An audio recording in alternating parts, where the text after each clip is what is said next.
اقوال۔ جس دن آپ کو یہ پتہ چل جائے کہ بعض کاموں کا آپ کی مرضی سے نہ ہونا آپ کے لیے کتنا بہتر ہے، اس دن آپ کی بے سکونی ختم ہو جائے گی انشاءاللہ۔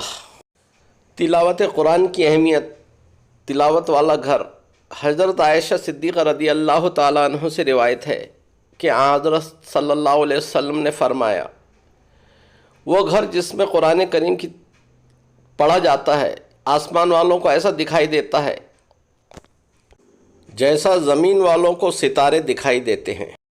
حضرت علی فرماتے ہیں، اچھے لوگوں کا امتحان اللہ بہت لیتا ہے پر ساتھ کبھی نہیں چھوڑتا، اور برے لوگوں کو اللہ سب کچھ دیتا ہے پر ساتھ نہیں دیتا۔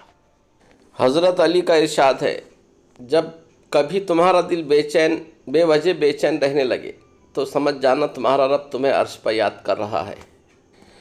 جب اللہ کسی سے خوش ہوتا ہے تو اس کے لیے نیکی آسان اور گناہ کرنا مشکل کر دیتا ہے۔ کسی کو اس کی ذات اور لباس کی وجہ سے حقیر نہ سمجھنا، کیونکہ تمہیں دینے والا اور اسے دینے والا ایک اللہ ہی ہے۔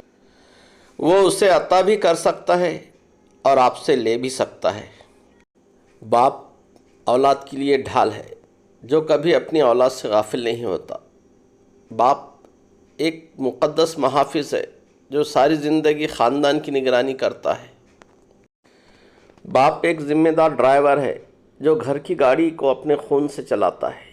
والد چاہے کتنا ہی بوڑھا ہو، گھر کا سب سے مضبوط ستون ہوتا ہے۔ شاید کہ کسی دل میں اتر آئے میری بات۔ ویڈیو پسند آئے تو لائک، شیئر اور سبسکرائب کریں، اپنے دوستوں میں شیئر کریں۔ سننے کا بہت شکریہ۔